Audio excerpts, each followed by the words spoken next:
afterwards is that really it's the 9 months preceding Benghazi, and that it appears that on multiple occasions when they asked for more security, when they asked more sandbags, more soldiers, etc., they were denied. But there's another story here also. Why were we in Libya, and was it a good idea? Hillary Clinton was the biggest proponent, bugging President Obama, saying we need to topple Gaddafi. Well, if you look at Libya now, it's a failed state. There is no government. A third of those in Libya pledge allegiance to ISIS. I contend that not only did she not provide adequate security for Benghazi, but that she was a proponent of a war that actually made things less stable and made it worse off, and actually made it more likely that we will be attacked from someone in Libya. Julia, at times during this hearing, emotions, as we said, were running high, and to an interesting degree for Hillary Clinton, perhaps a side we don't see from her very often. We have some sound of her actually referencing that she has lost more sleep than the entire panel put together over the Benghazi attacks. I want you to listen. You know, I would imagine I've thought more about what happened than all of you put together. I've lost more sleep than all of you put together. I have been racking my brain about what more could have been done. Your response to that, Julie? Well, I don't know how to quantify who's lost more sleep. I don't sleep with any of these people, so I don't know who stayed awake doing it. I can tell you, look.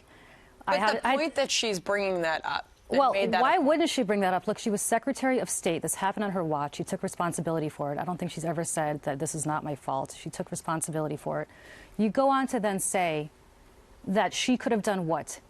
Because I had a dinner with the former ambassador yesterday. I asked him about protocol with this. And when this kind of stuff happens, you don't call the Secretary of State.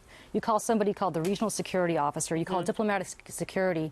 And that's who you call. So for anybody to sit here and say Hillary Clinton purposely let this man die, I think, is a horrible thing to say to her. And it goes way too far. And I think when you have responses like that, that's when people say, okay, this is no longer something that's a legitimate investigation. In fact, this is just going after her for partisan reasons. If she were running for president, you and I both know she would not have spent 11 hours testifying yesterday. So, Senator, last word to you. Do we walk away from this hearing now learning anything new? Julie, you alluded to the public perception isn't changing after this. Well, you know, I don't question whether Hillary Clinton was concerned or whether she feels bad about it. That's not for me to question her feelings about it. But we do have to question her judgment.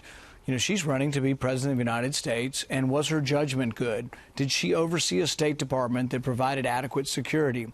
Did she oversee a State Department that advised the best counsel in Libya?